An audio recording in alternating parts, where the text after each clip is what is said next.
اگر تاریخ تکامل حیات را با تعقیب راه گذر از اشکال پست‌تر به اشکال عالی‌تر مطالعه کنیم، زود متقاعد خواهیم شد به اینکه پیشرفت مادی حیات عبارت از افزایش پیوسته پیچیدگی اجسام زنده است و این افزایش پیچیدگی معادل با افتراق اجزای ارگانیسم و تخصیص یافتن آنهاست که باعث می شود تمامی سیستم زنده اعمال عضوی خاصی را انجام دهد و ارتباطات بیشتری با محیط برقرار نماید.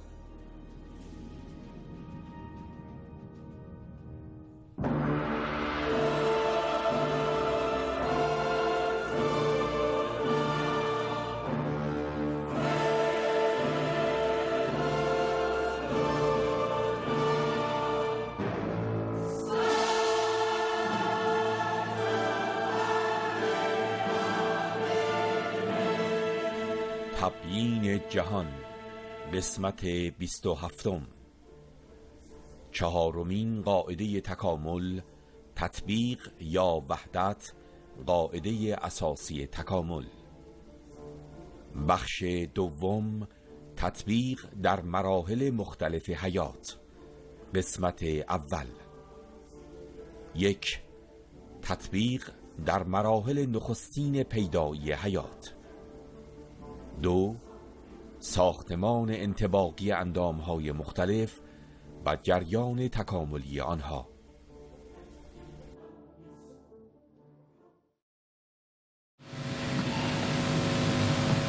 اجازه بدین مسئله تطبیق رو حالا از حیات به بعد در ادوار مختلف تکامل، یعنی در دنیای زنده، تعقیب کنیم.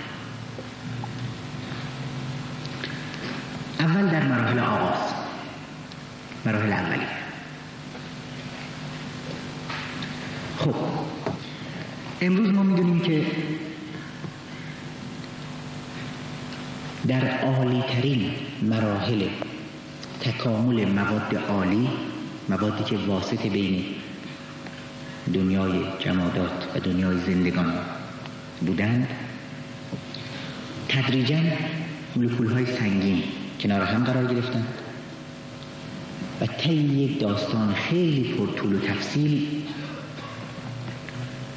قطره‌ها، سیستم‌ها یا دستگاه‌های بسیار کوچکی رو ساختند، بهتره بهش بگیم قطره، که امروز در تاریخ زیستشناسی بهش میگن کواسروات.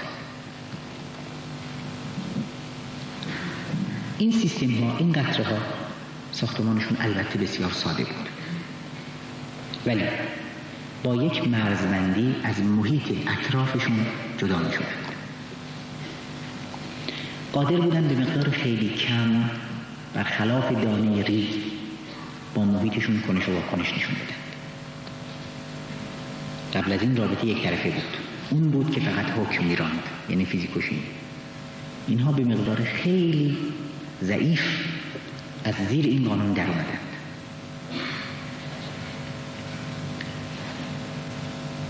همین جریان، همین کنش و واکنش باعث شد که اینا مدتی مقدار زمان دوام بیارن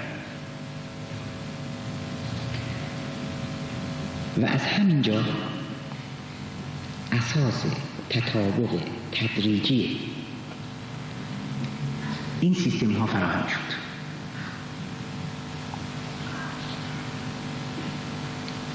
وقتی صحبت از تطابق تدریجی میکنیم، تأکید در اینجا روی سازمان داخلی اینها هست. یعنی اینها دارای آنچنان سازماندهی داخلی شدند که میتونستند در مقابل محیط قدرت مانور داشته باشند، در حالی که پدیده های قبل از اونها نداشتند. یعنی چی؟ در یک کلام یعنی این که سرنوشت کواسروات رو، سرنوشت اون قطره کوچک رو دیگه تماما شرایط خارجی تعیین نمی کرد، بلکه به خاطر ثقل درونی، روابط درونی، سازماندهی درونیش، خودش هم در سرنوشتش صاحب نقش بود و بعدها نقش تعیین کننده پیدا کرد. میتونست تا حدودی در مقابل محیط تا حدود بسیار کم که تو معیارهای امروز ما اصلا قابل بحث نیست. نسبت به گذشتهش ما داریم میسنجیم. در مقابل سرنوشتی که شرایط خارجی بهش دیکته میکرد قد قلم میکنه و این به علت اون قشاع نازکی بود که دور کل سیستم کشیده شده بود.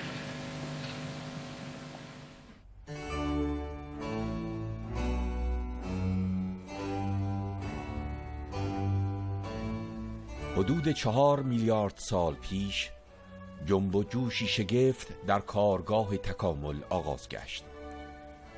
گویا پدیده‌ای در حال پیدایی است که با آن تکامل جهش و انقلابی کیفی را تجربه می کند. پیشتاز این انقلاب بزرگ قطرات لزجی بودند که در نگاه نخست توانی نداشتند. اما حقیقت آن بود که آنها مسیر جهش و انقلاب بزرگ به سوی فاز بیولوژیک را هموار می ساختند. نخستین قطرات پیش زندگی، کواسروات ها.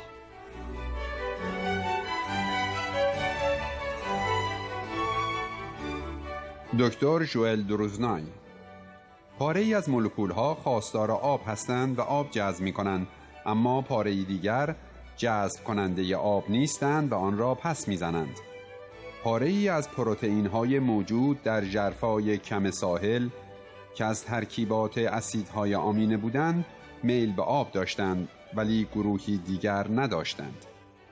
این گروه دوم چه کردند؟ گلوله مانند شدند تا سطح بیرونیشان با آب در تماس باشد، اما درونشان راه به آب نداشته باشد. آنها در واقع خود را بر روی خود می بستند. زنجیرهای دیگر مولکولی واقع در آب اقیانوس هم با تشکیل غشا بر روی خود گلوبول را پدید آوردند. آنها همانند قطره‌های چربی درون آب خورش شکل گرفتند. پیدایش چنین گلوبول‌هایی که در آستانه زندگی قرار داشتند پدیده‌ای اساسی بود. میتوان طرق بسیاری را درباره چگونگی جدا شدن دستگاه‌های اولیه چند مولکولی از محلول همگن ترکیبات عالی هیدروسفر مجسم نمود. اما به نظر من به دلایلی بسیار محتمل است که این سیستم‌ها ابتدا به صورت قطره‌های کوچک معروف به کواسروات پدید آمده باشند. این قبیل قطره‌ها را تحت شرایط آزمایشگاه و به وسیله اختلاط ساده محلول‌های مختلف پروتئین‌ها و دیگر مواد با وزن مولکولی زیاد در درجات حرارت متعارفی و در بیشتر موارد با اسیدیته بسیار ضعیف به سادگی می‌توان به دست آورد. بدین طریق مولکول‌هایی که در تشکیل کواسروات شرکت می‌کنند و قبلاً به طور یکسان در سراسر حلال پخش بودند، در نقاط خاصی با هم متحد می‌شوند تا گروه‌ها یا توده‌های مولکولی کاملی بسازند. دکتر ژوئل دروزنای: همان گونه که تیهارد دوشاردن بیان کرده، برای نخستین بار در تاریخ آفرینش پدیده‌ای شکل گرفت که هم درون داشت و هم بیرون، و تکامل همین درون بود که گلوبول‌های کوچک را تا پیدایش زندگی راهنمون شد. فایده این قطره‌های کوچک این بود که برای خود محیطی بسته به وجود آوردند و از حریره نخستین جدا گشتند. آنها از خمیره شیمیایی درون خود محافظت کردند و به نوعی بوته آزمایش موجود زنده شدند. بدون وجود غشا تجمع جدید ممکن نبود. از این رو این پیدایش درون برای روند تکامل ضروری بود.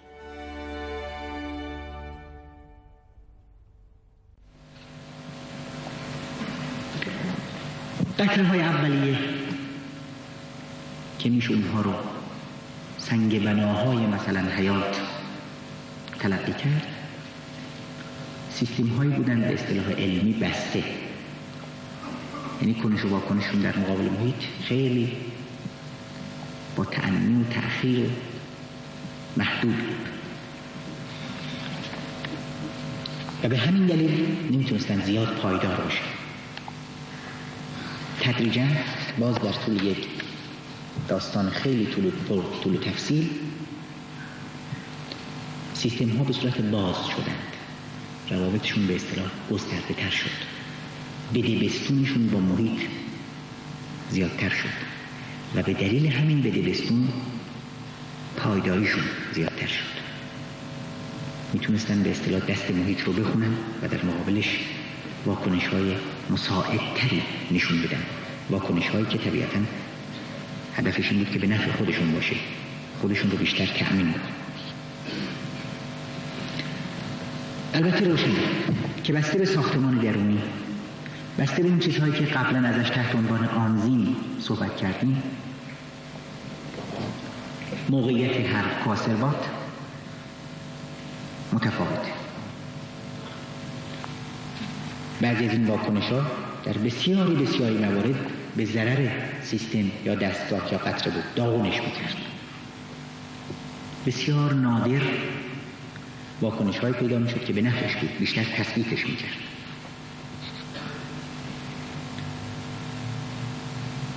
تا بالاخره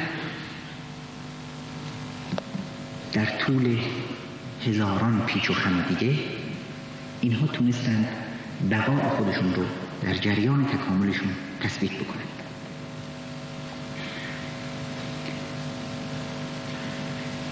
وقتی میگیم تثبیت بکنن دقیقاً منظور همینه که قدرت آداپتاسیونشون در برابر محیط بیشتر شد. درست همونطور که امروز ما با ساختن داروهای مختلف، کشف علل بیماری‌ها خودمون رو در مقابل مرگ و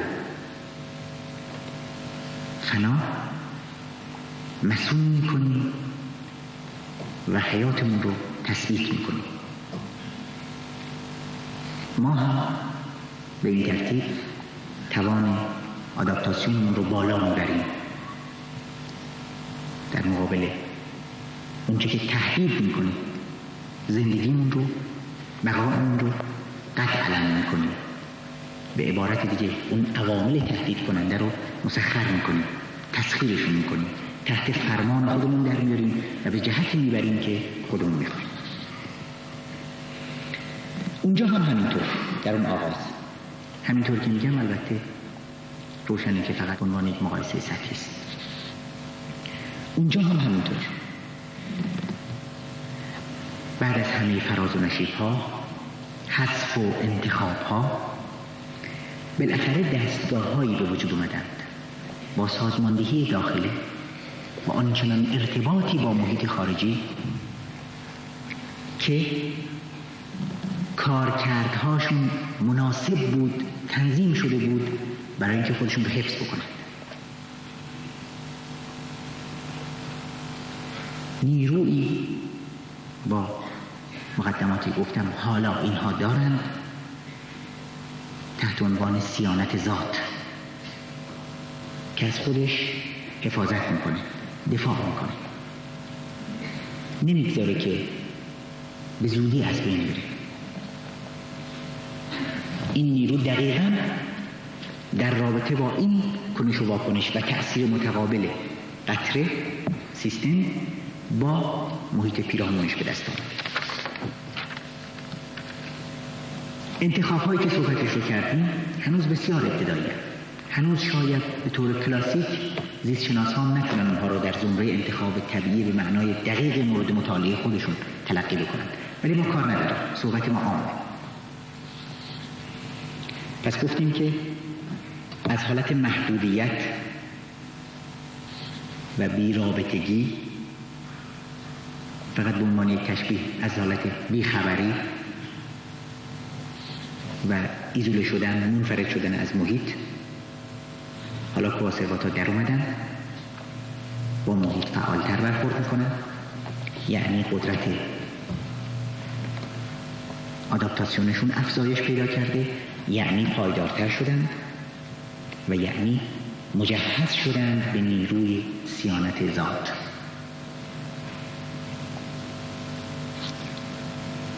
بخارین گفته بود که این به مثابه اولین نتیجه تکامل تدریجاً سمت یافته این سیستم هاست که یادتون باشه دفعه پیش صحبت کردیم. به زعم ایشون تدریجاً سمت یافتن تکامل سمت یافته. مطابق روالی که ما از اول بررسی کردیم دیدیم که نه، نمیشه گفت تدریجاً سمت پیدا کرده، سمت رو داشته.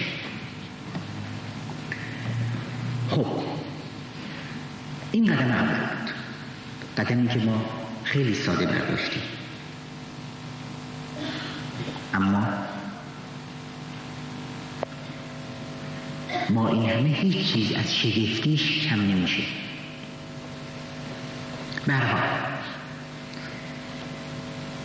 دومین قدم، قطره ها، این دستگاه های کوچک نه تنها میتونستند از خودشون حفاظت بکنند، بلکه تونستند با جذب موادی از خارج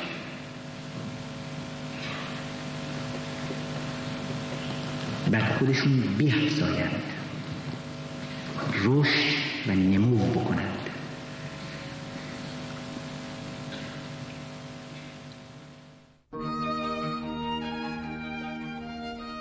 نخستین قطره‌های پیش زندگی که اکنون در آستانه یک دگرگونی بزرگ تکامل را به سوی زندگی حرکت می‌دادند، به تعداد بسیار زیاد تکثیر می‌یافتند. این قطرات یک ویژگی دیگر نیز یافتند: نفوذ پذیری. بدین ترتیب کواسروات‌ها یا قطره‌های در آستانه زندگی غشاء خود را بر روی برخی مولکول‌ها باز کرده آنها را درون خود راه می‌دادند، فرایندی که بزرگ شدن قطره‌ها و واکنش‌های شیمیایی درون آنها را در پی داشت. بسیاری مواقع غشاء قطره توان تحمل واکنش‌های شیمیایی درون خود را از دست داده در میان هزاران قطره دیگر متلاشی می‌شد. اما در برخی موارد واکنش‌های شیمیایی استحکام غشاء شکننده را بالا برده مقاومت آن را افزایش می‌داد و امکان پیشرفتن آن قطره‌ها تا خود زندگی را مهیا می‌کرد.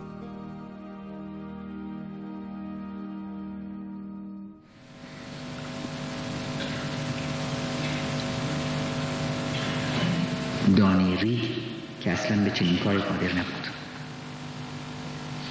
پس حالا مضافاً بر صیانت ذات قدرت نمو رو هم داره. قدم سوم، سیستم ها در طول تکامل خودشون قدرت تکثیر پیدا کردند، یعنی تولید نسل. پس تونستن نسلشون رو هم حفظ بکنند که گویی در مقابل زمان قد علم کردند. درسته که خودشون میمیرند، ولی دنبالشون باقی خواهد موند تا با زمان مسابقه بگذاره، در حالی که اگر نمیتونستن نسلشون رو حفظ بکنن دیگه پایان یافته بودن. پس در زمان خودشون رو استمرار بخشیدند. این افزایش ها به سادگی صورت نمی گرفت. این تکامل ها لازمه که در همینجا تاکید بکنیم از قول پروفسور اوپارین که همیشه این افزایش تحت کنترل شدید انتخاب بود. اگر یادتون باشه رابطه انتخاب و جهت رو دفعه گذشته صحبت کردیم. مضمون این انتخاب چی بود؟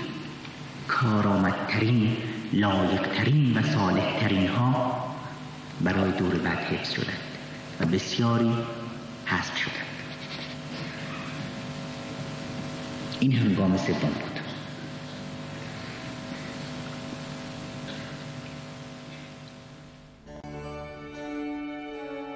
در نتیجه تأثیر متقابل ثابت سیستم‌های اصلی، کواسروات‌ها با ملأ خارجی، افزایش تدریجی در شماره این سیستم‌ها حاصل شد. اما این افزایش همیشه تحت کنترل شدید یک انتخاب صورت می‌گرفت و این امر فقط کارآمدترین سیستم‌ها را برای تکامل بعدی ابقا می‌کرد. دکتر ژوئل دروزنای: این همان چیزی است که داروین گفته بود. تنها قطره‌هایی دوام آوردند که ترکیب‌های شیمیایی درونشان مناسب شرایط بیرونی بود، یعنی همانها که توانستند انرژی تولید کرده نسبت به سایرین برتری یابند، چون انرژی موجب تحول آنها گردید، بدین معنا که توانستند مواد خارجی را از غشا گذرانده و به درون خود بکشانند و این اولین کنش‌های تخمیری بود.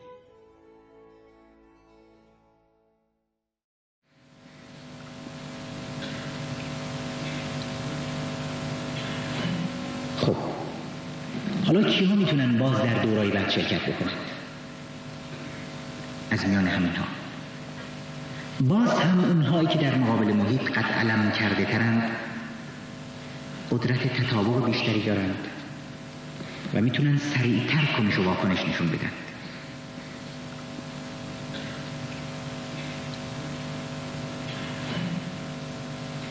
درست یادتون باشه در یک مثال باز هم صرفاً سوری،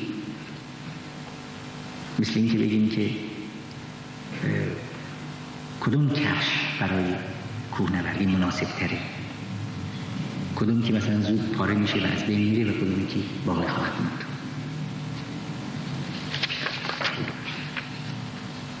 وقتی صحبت از این تغییرات و تعادل ها و سرعت ها میکنیم، ضمناً باید بدونیم که همیشه اینطور نیست که به سادگی هر کدوم که دینامیسم زیادتری، تحرک زیادتری داشته باشه باقی خواهد موند.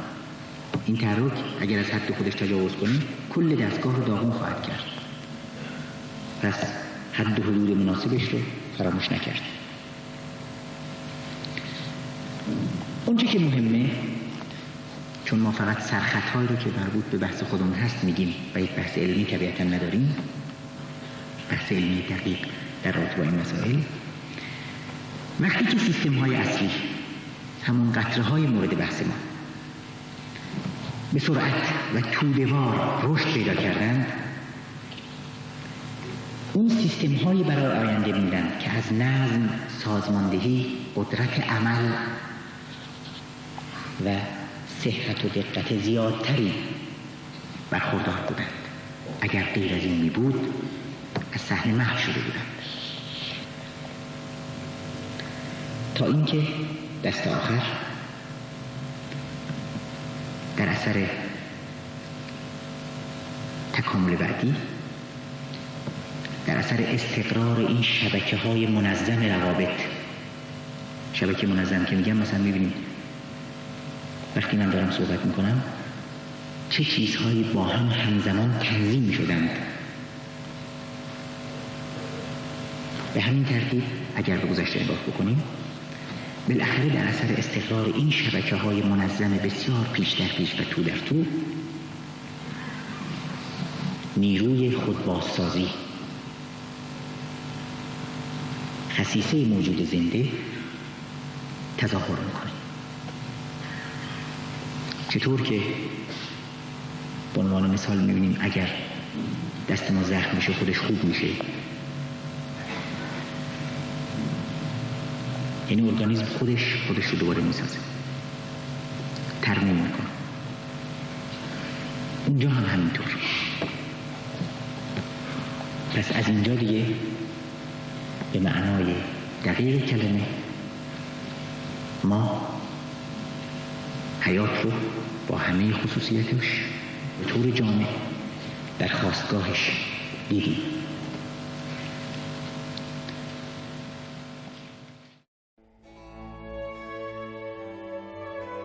دکتر ژوئل دروزنای موجودی را زنده میگویند که بتواند ایمنی خود را تأمین کرده، خود را اداره کند و توانایی تولید خودش را داشته باشد.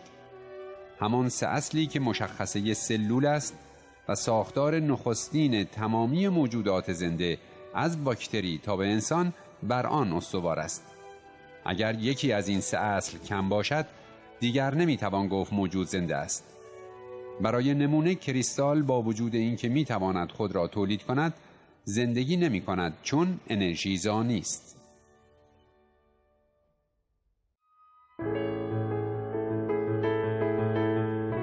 ساختمان انطباقی اندامهای مختلف و جریان تکاملی آنها.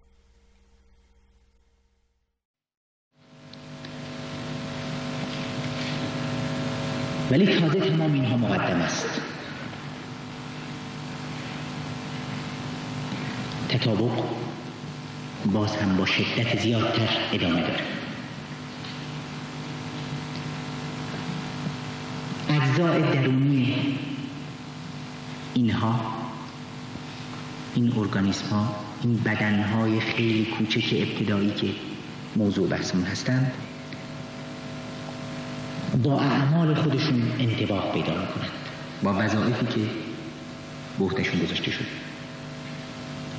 چطور که دست ما نهایت انطباق رو با کارهایی که ازش انتظار میره داره و همین اندام ها اونجا هم همینطور مقدمه همین جریان. اونقدر که مواجه میشیم با تضمن مقصود، خلاصه ترین تعریف از حیات و بارزترین. حرکت ها، اندام ها، روابط آنچنان تنظیم شدن که گویی مقصودی در کار بوده، اصلا قصد این بوده که همینطوری بشه.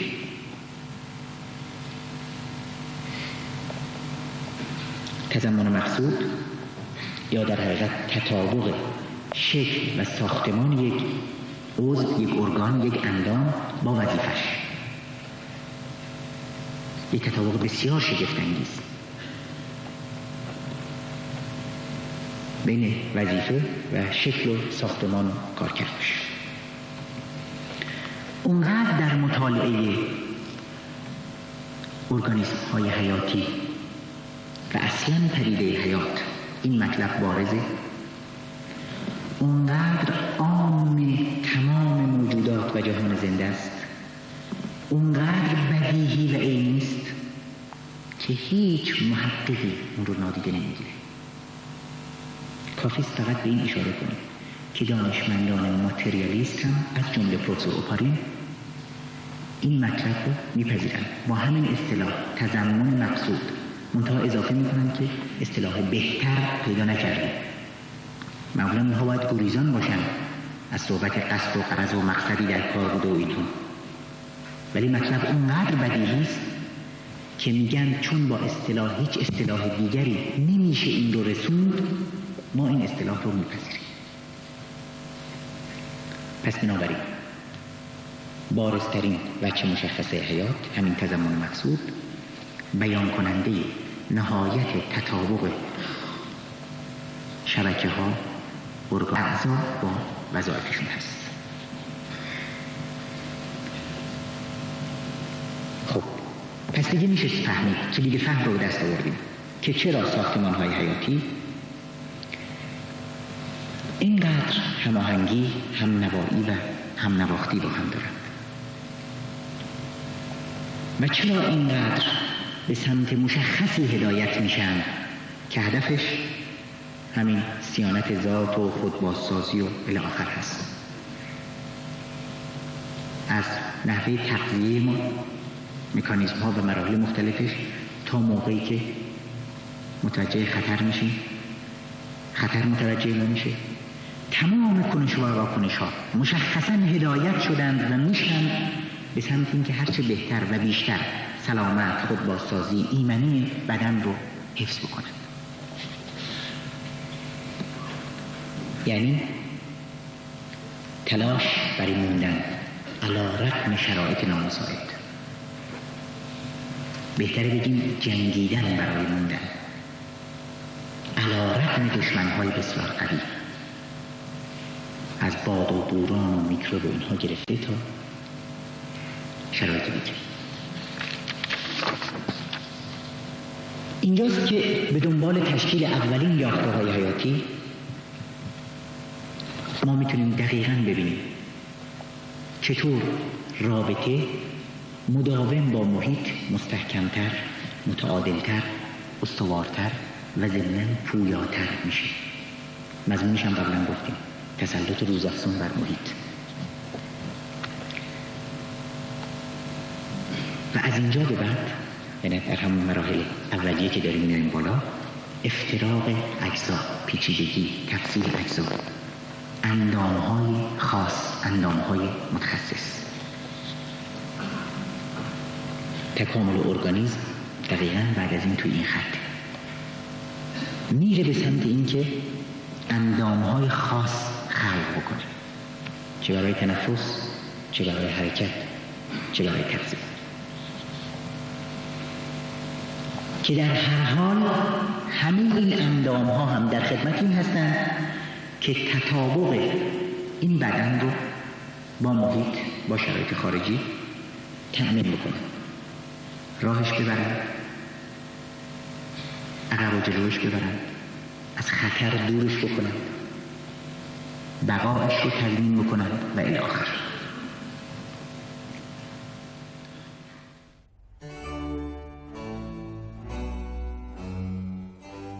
نقاش چیره دست تکامل خستگی نمی شناخت. پیاپی رنگ ها را در هم می آمیخت و بر بوم هستی جلوه هایی شگفت و متکامل تر می کشید. اکنون ارگانیسم های نخستین زندگی تازیانه دیگری به مرکب تکامل فرود آوردند.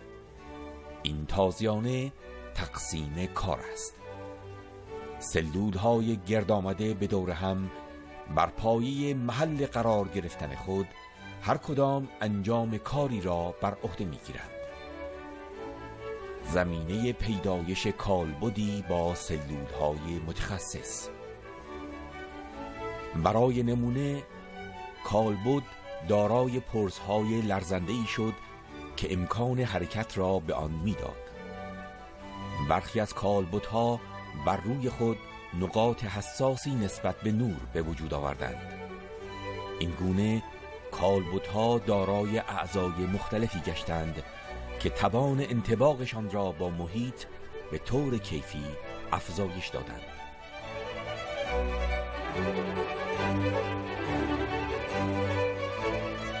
اگر تاریخ تکامل حیات را با تعقیب راه گذر از اشکال پست‌تر به اشکال عالی‌تر مطالعه کنیم، زود متقاعد خواهیم شد به اینکه پیشرفت مادی حیات عبارت از افزایش پیوسته پیچیدگی اجسام زنده است و این افزایش پیچیدگی معادل با افتراق اجزای ارگانیسم و تخصیص یافتن آنهاست که باعث می شود تمامی سیستم زنده اعمال عضوی خاصی را انجام دهد و ارتباطات بیشتری با محیط برقرار نماید.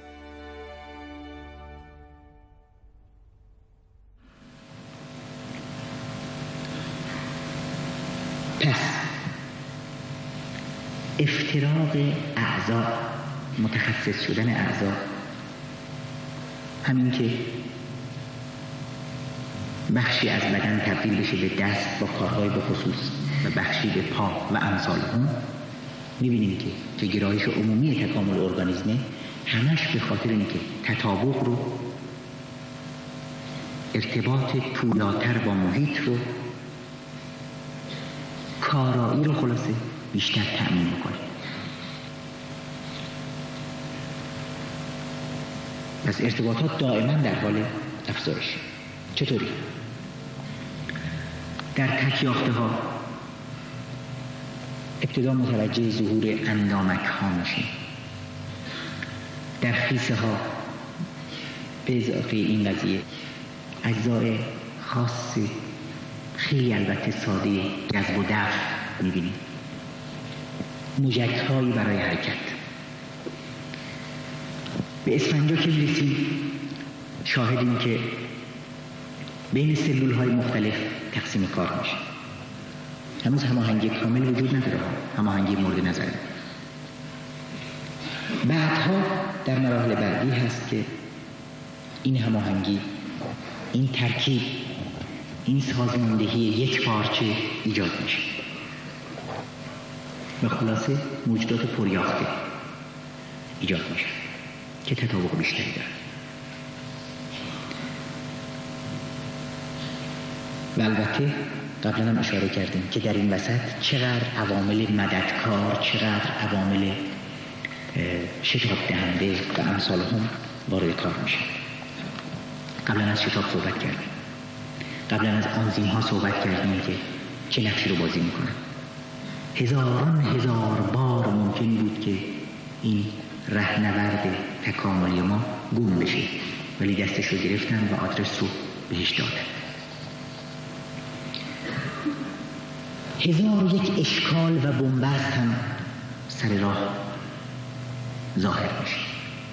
نه فقط 1001 بلکه 1001 به قوه 1001. یکی از این اشکال ها مثلا اینه که با پیچیدگی ساختمان جذب و دفع مواد و گرفتن و بردن از همه بسیار مشکل میشه. چه باید کرد؟ باز هم استاد تکامل حل میکنه. قشار رو، اون پرده رو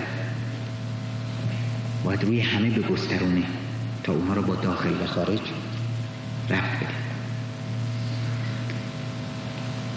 قشار زیاد چین بخوره. از کجا چین بخوره؟ که روی همه بیفته. حل مسئله به این ترتیبه که این قشار یا پرده تبدیل به یک تورینه تورمانند به اصطلاح درون پلاسمی میشه. جریاناتی مثل فتوسنتز، تنفس، هر کدوم از اینها به حلقات اتصالی خودشون تو این کاتری که صحبت میکنیم احتیاج دارن و بنابراین احتیاج دارن که اندامهای جدید، بافتهای جدید، اجزای جدید ایجاد بشن. اینجاست که یک قدم جدید موجود زنده به جلو برمی‌داره و اون ساختن هسته سلول هست. مکانیزم های ثابت، مکانیزم های نگهدارنده در هسته سلول ایجاد میشن و رشد میکنن. میخوایم چی بگیم با این حرفا؟ میخوایم نشون بدیم که اندامه ها دارن ظاهر میشن.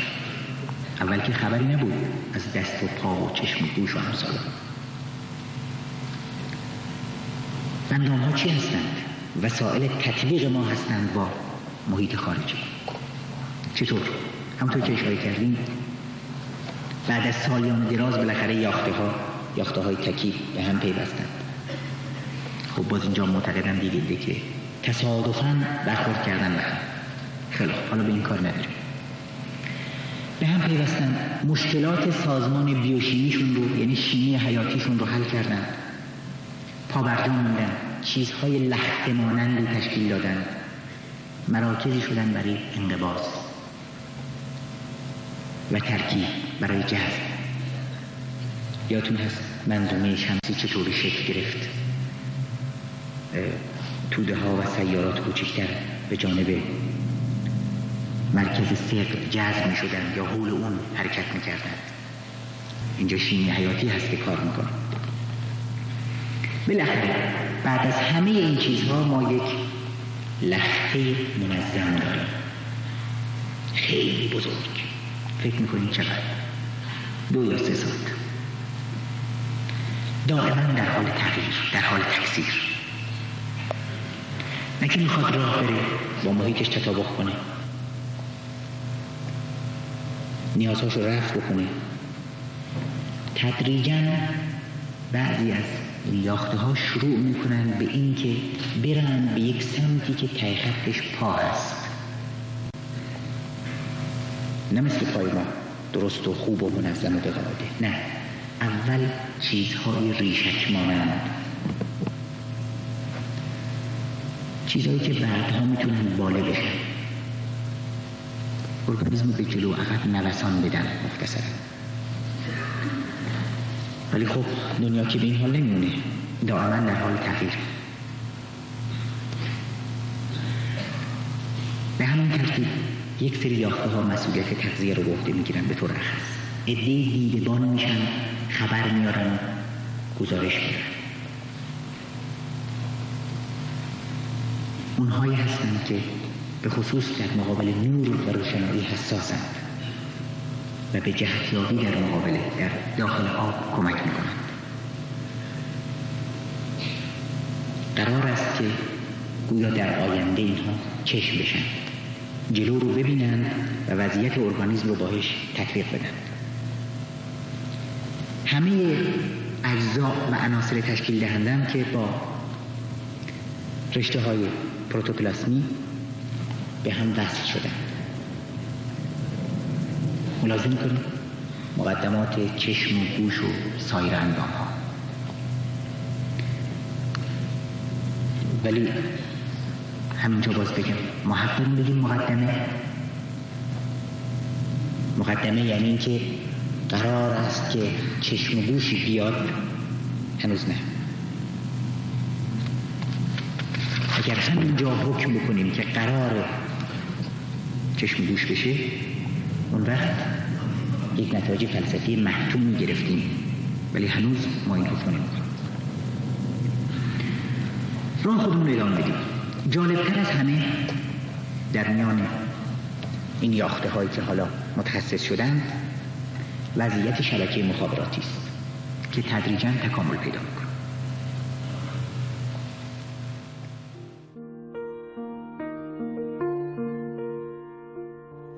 هنگامی که تکامل هستی را از گردنه دنیای عالی گذرانده و وارد دشت سبز زندگی کرد، نخستین سلول ها پیشتازان این جهش بودند. آنگاه تکامل ارگانیسم های چند سلولی را پدید آورد. روند گسترش ارگانیسم ادامه یافت، اما در نقطه ای این پیشرفت با یک مانع روبرو گشت: نیاز به ارتباط میان بخش های مختلف ارگانیسم. در اینجا نیز چوب سحرانگیز تکامل ابزار ویژه این نیاز مهم را پدید آورد. در ادامه روند متخصص شدن سلول ها، برخی از آنها وظیفه رساندن اطلاعات میان اجزای مختلف کالبد را بر عهده گرفتند. سلول هایی که در مسیر تکامل تبدیل به سلول های عصبی گشتند. آنها اخبار و اطلاعات را به بخش های مختلف کالبد رساندند. بدین ترتیب ارگانیسم های ساده چند سلولی نخستین توان برقرار کردن رابطه میان اندام های مختلف را پیدا کردند. همچنین آنها اطلاعات رخدادهای بیرون از ارگانیسم را دریافت کرده توان برخوردشان با شرایط بیرونی بالا رفت. این گونه با پیدایی شبکه‌های عصبی توان تطبیق ارگانیسم با شرایط بیرونی یک جهش بزرگ را تجربه کرد.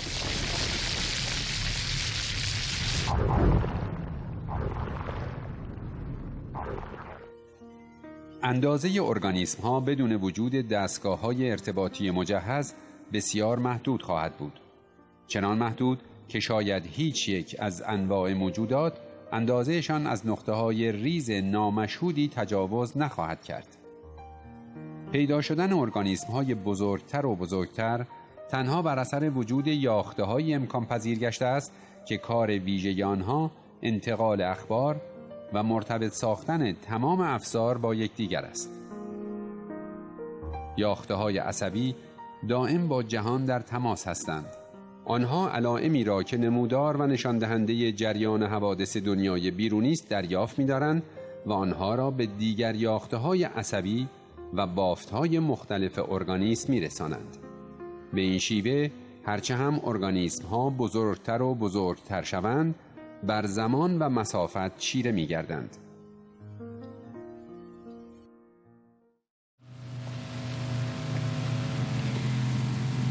بنابراین ما از این به بعد تکامل ارگانیسم ها رو دقیقاً میتونیم در اینها مطالعه کنیم، در دستگاه ها و شبکه های مخابراتی،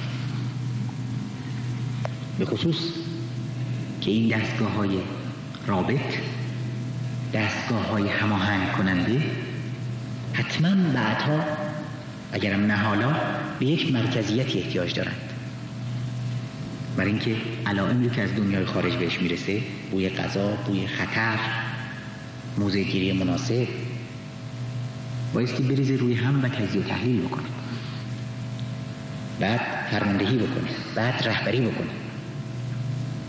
خلاصه سرانجام احتیاج داره ارگانیسم به یک مرکزیت. پس میتونیم همینجا نتیجه بگیریم که تکامل هر سیستمی رو در تکامل دستگاه‌های رهبری کننده و مرکزیتش میشه مطالعه کرد. کما اینکه از روی توان این رهبری و از روی توان این مرکزیت میشود بقیه چیزها هم در کل سیستم خوند که به چه ترتیب هستند و به چه ترتیب خواهند شد. نتیجه بگیریم بازم در رابطه با بحث خودمون. اساساً همین دستگاه مرکزی که حالا دیگه بهش میگیم دستگاه مرکزی اعصاب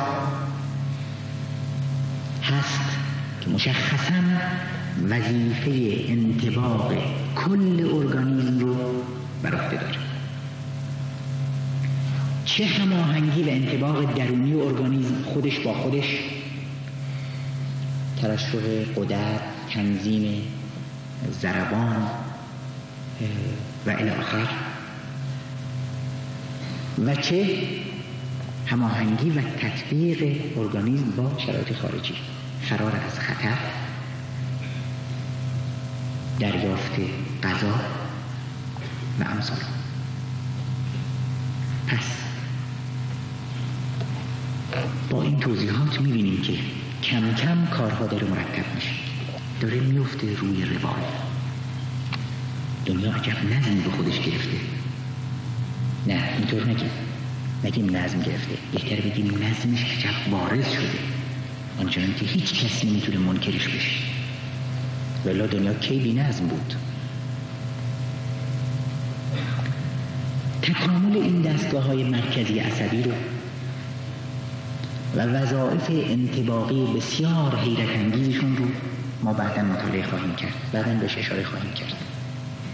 ولی از یاد نبریم که تا به حال دستگاه‌های مختلف گوارش، تغذیه، گردش خون و امثال هم خلق شدند، وظایف خودشون رو به عهده گرفتند و تماماً سمتشون هم متوجه این هست که روابط هرچی مستحکمتری بین ارگانیسم و محیط برقرار بکنند و کارکردهای در مجموع هرچه عالی‌تر و بهتری رو عرضه بکنند. کافیست مثلا به دستگاه هاضمه یا دستگاه گوارش موجودات عالی نگاه کنید، حیوانات عالی در مقابل حیوانات پست، که اینا چقدر خوب کار میکنه و اونها چقدر ساده و اولیه. وقتی صحبت از دستگاه‌های مرکزی عصبی هم میکنیم، ابتدا میلیون‌ها سال میگذره بدون اینکه دستگاه مرکزی وجود داشته باشه، بدون اینکه تشکل متمرکزی وجود داشته باشه، آنچنان که مورد نظر و مورد بحث ماست. اون چه که ولی ما بهش کار داریم این است که موجود زنده تا به حال تونست گام به گام با شرایط، با محیط پیرامون خودش تطابق، هماهنگی و وحدت عمل بیشتری به دست بیاره.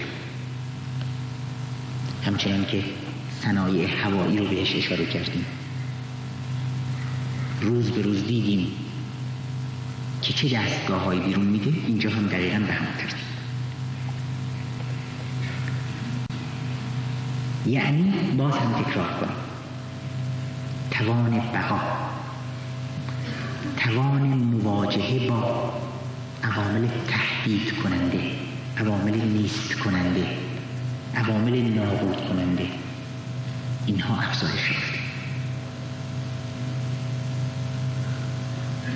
دیگه شرایط نامساعد خارجی اونطور دفتر حیات و تومار ارگانیسم در هم نمی‌بردند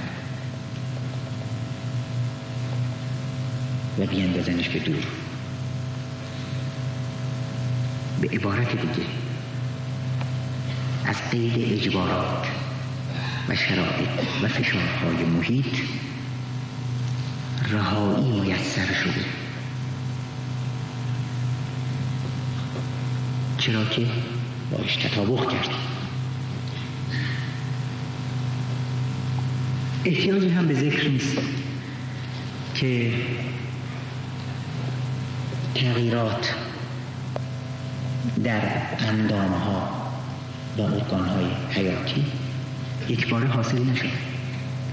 دقیقاً بعد از طی گذار تدریجی، بعد از طی مراحل کمی و بنا به قوانین دیالکتیک حاصل شدند. یعنی تغییرات کمی انباشته شدن، بعداً جهش شده، جهش پشت سر جهش و خصوصیت جدیدی به ارگانیسم عطا شد. با این توجه که همه تغییراتی هم که رخ دادند به هیچ وجه تکاملی نبودند. از قضا در میان میلیون ها میلیون تغییر یکیش بوده که تکاملی بوده. در میان هزاران هزار جهش یکی بوده که تکاملی و درست بوده. اما همین یکی حفظ شده، باقی مونده، نمو پیدا کرده، تکامل پیدا کرده و بقیه حذف شدند. زیرا این یکی منطبق بود، زیرا این یکی لایق بود و صلاحیت بقا داشت. بقیه چند سوار بیشتر حد اکثر نپاییدند. قبلا گفتیم طبیعت بهترین انتخابگر هاست، انتخاب میکرد اصلح ترین رو، مناسب ترین رو، سودمندها رو حفظ میکرد، ولی بقیه رو، اونهایی که به درد نخور بودند رو دور میریخت. خلاصه کنیم منطبق ترها موندند، غیر منطبق ها رفتند.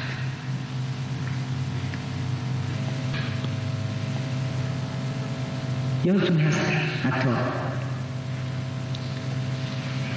در یکی از این بحثا از عواملی صحبت کردیم نظیر جنسیت که این انطباق رو با سرعت و شدت میسر کردند. انطباق مورد بحث ما. آخه تا قبل از این موجودات از طریق تکثیر میپذیرفتند. بنابراین سرعت و شدت انطباقشون با محیط خیلی کم و خیلی به تأنی و خیلی با تأخیر بود، ولی از طریق جنسیت بود که امکان ایجاد پیره ها، نژاد ها و قبیله های مختلف شدت یافت. با اون چه بیرون اومد موجودات منطبق تر و کاراتر که گویی همه چی تنظیم شده به این سمت، تحویل دادن تولیدات عالی‌تر، مرغوب‌تر و پایاتر.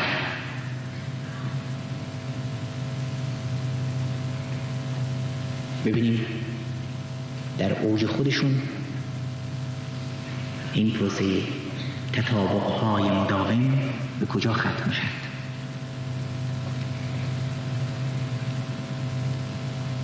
قبلا صحبت کردیم از دستگاه‌های عصبی عالی‌تر.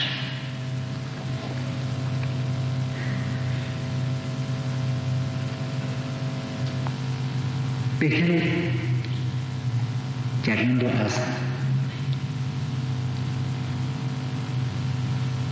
آفرینش این مهره‌داران شروع بکنیم. اونهایی که به دلیل دستگاه عصبی عالی‌ترشون، چنان که گفتیم، از قدرت تطبیق بیشتری برخوردار بودند. ببینید داستان چطوری پیش رفته.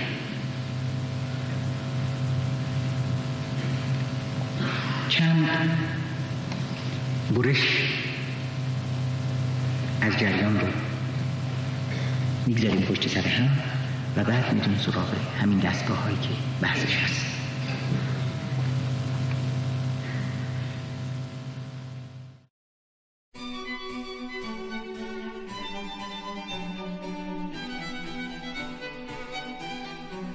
با پیدایی ماهی‌ها در آب‌های زمین، آنها حکمرانان بی‌رقیب جهان زنده بودند. ماهی‌ها با داشتن اندامی ویژه می توانستند اکسیژن آمیخته در آب را جذب نمایند. تا آن زمان هیچ ارگانیسم زنده‌ای بیرون از آب وجود نداشت، چرا که زندگی در بیرون آب به دستگاه‌های انطباقی ویژه‌ای نیاز داشت که به ارگانیسم توان دریافت اکسیژن بیرون از آب را بدهد. هرچند این راه برایشان بسیار سخت بود، اما اگر می‌خواستند زنده بمانند باید خود را با شرایط بیرونی منطبق می‌ساختند. اما کارگاه تکامل پیاپی در حال ساختن پدیده‌های منطبق‌تر است. در کرانه برخی رودها و باتلاق‌های استوایی ارگانیسم‌هایی یافت می‌شدند که علاوه بر داشتن اندام دریافت اکسیژن از آب، کیسه ساده‌ای نیز داشتند. آنها هنگام خشک شدن آب باتلاق یا رودخانه در لجن مرطوب فرو رفته دهان خود را باز می‌گذاشتند. این گونه آنها تا جاری شدن دوباره آب از هوا تنفس می‌کردند. این روند توان انطباق آنها را با شرایط بیرونی افزایش می‌داد.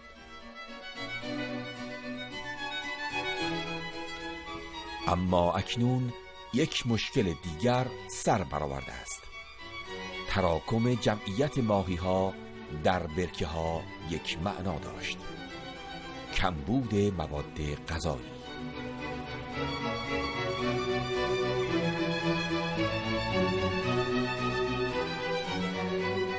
ماهی‌ها در آب‌های بزرگ و قعر دریاها همچنان که همیشه زیستند زندگی می‌کنند، اما در کرانه‌ها، در آب‌های درون خشکی و شاید در سواحل دریاها موجوداتی یافت شوند که دارای کیسه‌های هوایی هستند.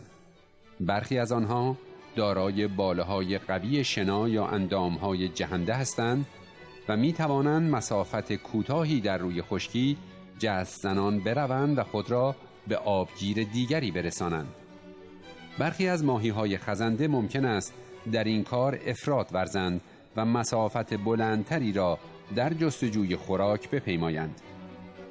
آنها در زیر نور سوزان خورشید می‌میرند، ولی آنها که قدرت مقاومتشان در برابر تابش آفتاب بیشتر است، منطقه شکار وسیع‌تری را در اختیار خواهند داشت و بهتر تغذیه خواهند کرد.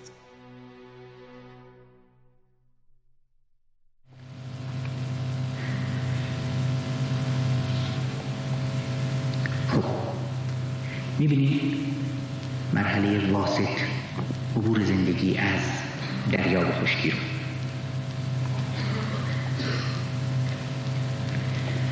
همزمان با خشک شدن این مرداب‌ها، مخصوصاً به دلیل کمبود مواد غذایی در آبگیرها، اینا که زیاد تکثیر کردن، چاره‌ای جز انتقال به خشکی نیست. بهتر اینطوری بگیم اونهایی زنده میمونند که اسباب اساسیشون رو جمع بکنن، اسباب کشی بکنن به خشکی، با شرایط جدید تطبیق کنن. این نیاز به زندگی در خشکی به طبع در طول سالیان اندام مناسب با خودش رو خلق میکنه، تجهیزات مناسب با خودش رو ایجاد میکنه. چطور که امروز نیازهای زیستی و فنی و فرهنگی ما هر روز می‌بینیم با تجهیزات جدید رفع میشه، ولی اونجا صحبت از تجهیزات زیست شناسانه است.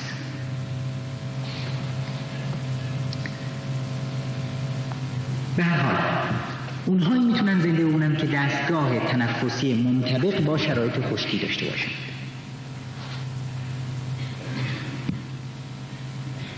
و اینجا برمیخوریم به موجودات ذوحیاته که صرف نظر از برانش اندامی هم دارند که بتونه در خشکی هم اونها رو زنده نگه داره. بعضیا که باله هم دارند طبیعتاً کاراترند، بیشتر میتونن به جهت تأمین غذا و دفاع در مقابل شرایط و حملات خارجی از خودشون دفاع کنند.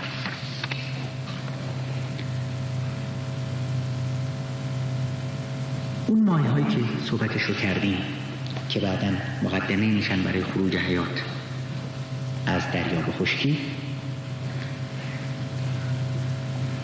اندام تنفسیشون یک اندام بسیار ساده است. بهشون میگن ماهی های دوریه‌ای، دوتایی. لکن در ذوحیاتین نظیر قورباغه و بعد در انواع مختلف خزنده ها و پرنده ها و پستانداران، اینها این سازمان، این اندام رو به تکامل و رو به انطباق هرچه بیشتر حرکت می‌کنه.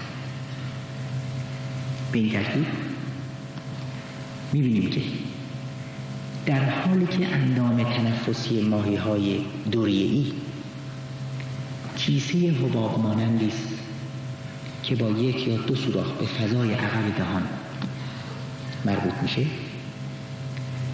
تنفس حیوانات عالی به وسیله میلیون‌ها حباب ریوی که محاط هستند در داخل حجم قفسه سینه تامین میشه. اگر بازش بکنیم مثلا مال خودمون رو، سطحش 100 متر مربع خواهد شد. عجب تکامل. یک حباب، دو حباب تا منطقه حباب خیزی به وسعت 100 متر مربع. تطبیق یعنی این. به این ترتیبی که تنفس ما اینقدر راحت، آسون، عالی و بدون دردسر صورت میگیره. خب اینم روشنه.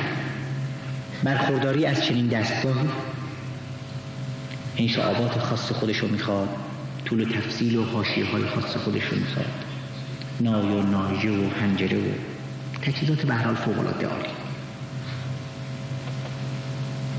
پس اینجا روشن میشه که موجودات عالی‌تر به لحاظ تنفس هم خودشون رو بسیار منطبق‌تر کرده اند با وضعیت محیط.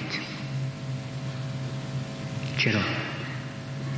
برای اینکه در جریان تکامل تنها اون موجوداتی میتونند از مرگ، از فنا، از نیستی و نابودی در امان بمونند که منطبق‌تر باشند، بر شرایط غلبه کرده باشند، شرایط رو تسخیر خودشون کرده باشند و الا مرگ و نیستی محتومه.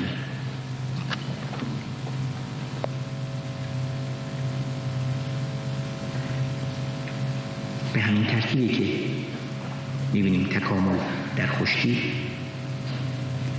باز هم یکی بعد از دیگری موجودات منطبق‌تر تقدیم می‌کنه.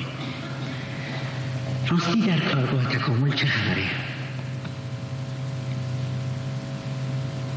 خبر نیست. هیچی پیشرفت رو نمیتونه سد کنه.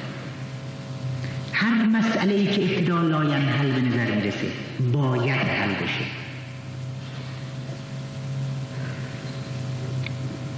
یکی دیگه از این قدم ها حل مسئله ثبات داخلی ارگانیسم است. موجوداتی مثل ماهی یا موجودات اولیه خشکی خونسردن. درجه حرارت بدنشون تابع محیطه. خب در روز ممکنه برسه به خیلی بالا، در شب به خیلی پایین، یعنی فلج. وقتی هوا سرد شد یعنی فلج، خیلی هم گرم شد یعنی فلج. ثبات درونی نداره دستگاه. کارآمد نیست، کاری ازش بر نمیاد، کار چندان. این مسئله هم حل میشه. مثل مثل که نه خیلی بالاتر از دستگاه‌های تهویه مطبوع، اونهایی که باید ثابت نگه بدارن حرارت داخل رو، دستگاه‌های بسیار ظریف و عالی خلق میشن تا نه تنها حرارت داخلی بدن رو در هر شرایطی، غلظت اکسیژن رو، اسیدیته رو، دی اکسید کربن رو، محتوای قند رو و تمام اینا رو استاندارد نگه دارند. اگر استاندارد نگه داشته نمیشد، نسبت‌ها، مناسبت‌ها به هم میخورد، روابط در هم میپاشید، ارگانیسم کارش مختل میشد و بعد از بین میرفت. پس محافظتی روی محافظت دیگه، سیستمی روی سیستمی دیگه عمل میکنند تا این تطابق رو تامین کنند. لذاست که ما میبینیم موجودات خونگرم قدرت تطابق بیشتری با محیط دارند. دیگه مثل قبلی ها بنده و اسیر محیط نیستند، تابع اون نیستند، در مقابلش اکتیو هستند. چه در زمستون و چه در تابستون، چه گرما و چه سرما، حرارت بدن ما روی 37 تقریبا ثابت میمونه، یعنی خودش رو منطبق میکنه. موجودات خونسرد چی؟ کدوم عالی تره؟ کدوم بالاتر و منطبق تره؟ دایناسورها که یک وقتی صحبتشو کردیم پادشاه جانوران بودند ولی بندگان محیط، نه که خونسرد بودند، نه که حرارت بدنشون عین میزان الحراره بالا پایین میرفت، مثل موجودات ماشینی بودن که صبحای زمستون مثل ماشین بایستی راش انداخت، تازه بازم راه نمیفت، بایستی از خارج گرمش کرد. خب چنین موجود طبیعتاً کند و تناسان و تنبلی خلاصه، ولی تکامل به این راضی نیست. این باید بره با اونهایی که منطبق‌تر هستند بیان، اونهایی که کمتر اسیر و بنده هستند، اونهایی که بیشتر مختار و مستقل و قائم به ذاتند، با اونهایی که به جای اینکه تحت تأثیر مطلق محیط قرار بگیرند با محیط در بیاویزند و اون رو تغییرش بدن به ترتیبی که خودشون بیشتر تحکیم و تثبیت بشن. خب اینجا روشن، یکی اسیر بنده است، بنده آب و هوا، و دیگری موجودات خونگرم رو میگن در مقابل آب و هوا مقاومت میکنه، خودش رو باش تطبیق میده، مجهز به دستگاه‌هایی هست که اون فشار روش کارگر نیست. چنین تطابقی طبیعتاً احتیاج داره به سیستم‌ها و تجهیزات تنظیم کننده فوق‌العاده پیچیده، ترشح هماهنگ غدد، دستگاه عصبی، که خلاصه برای تنظیم این دستگاه‌ها در داخل باید یک مکانیزم‌های مخصوص باشند، اخبار رو بگیرن، انحراف از حالت عادی رو ثبت کنن، گزارش بدن، از بالا فرمان داده بشه که فلان چیز ترشح بشه یا فلان کار انجام بشه، بعد خبر برسه و تعادلی که میخواد تحت تأثیر اون محیط به هم بخوره دوباره برقرار بشه. بعد بدین ترتیبه که مسائل یکی یکی پشت سر هم حل میشن و درست برای همین تطابق عالی تر، برای